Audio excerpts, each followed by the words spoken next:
अब घटोत्कच वायु मार्ग से उड़ते हुए पहुंचते हैं इंद्रप्रस्थ। और बाहर क्या देखते हैं, जो सैनिक बाहर खड़े होते हैं ना द्वारपाल, ये देखते हैं कि कोई वायु मार्ग से बहुत बड़ा राक्षस उड़ के आ रहा है और उसके साथ में 2-3 और भी हैं।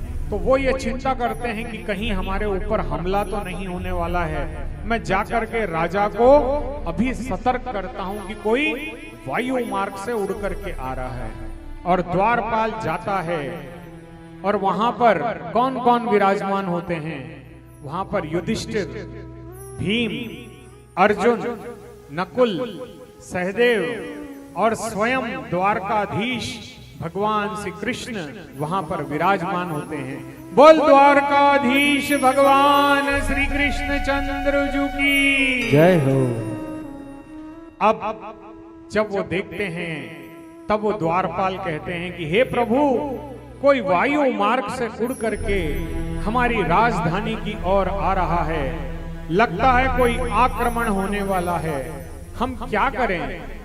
तब युधिष्ठिर मुस्कुराते हैं और कहते हैं उसको आने दो, देखते हैं। जब हमारे साथ भगवान श्री कृष्ण साक्षात यहाँ विराजमान हैं तो कौन हमारा क्या कर पाएगा। होता है ना, जब हमारे साथ कोई बड़ा आदमी हो तो हम किसी से नहीं डरते, और वैसा ही इनके साथ था। अब जैसे ही घटोत्कच राजमहल में प्रवेश करते हैं तो आकर के राज सिंहासन के पास युधिष्ठिर जी बैठे होते हैं। तो वो हाथ जोड़कर कहते हैं कि हे ज्येष्ठ पिताश्री, मैं भीम पुत्र घटोत्कच हूं। अब जैसे ही उन्होंने कहा कि मैं भीम पुत्र घटोत्कच हूं, उनका मन बड़ा ही आनंदित होता है, क्योंकि उन्होंने कभी घटोत्कच को देखा नहीं था। वो तुरंत अपने सिंहासन से उठ जाते हैं और जाकर के घटोत्कच को अपने गले लगाते हैं। ज्येष्ठ पिता और पुत्र में बड़ा ही अच्छा मिलन होता है, एक दूसरे से सभी मिलकर बहुत आनंदित होते हैं।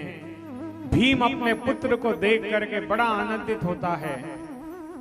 वो घटोत्कच जी जाकर के उनके चरण स्पर्श करते हैं, उनके गले मिलते हैं, और उसके बाद चाचा अर्जुन, नकुल, सहदेव, और इसी बीच पूरे राजमहल में ये समाचार फैल जाता है कि भीम पुत्र घटोत्कच आए हैं। तब दादी कुंती भागी भागी आती है। कौन कौन यहाँ पे दादी है, एक बार हाथ उठा। हाँ, तो जब आपका पौत्र आपको अम्मा या दादी कह के बुलाता है और आपके पास आता है तो कितना आनंद आता है आपको, है ना, बहुत आनंद आता है। तो वैसे ही दादी कुंती ने भी पहली बार अपने पौत्र को देखा, वो आनंद में उनकी अश्रुधारा बहने लग गई। वो बहुत ही आनंदित हुई कि देखो कितना सुंदर मेरा पौत्र है, और पौत्र को देख करके वो बहुत प्रसन्न हुई। उनका मन आनंद से भर गया।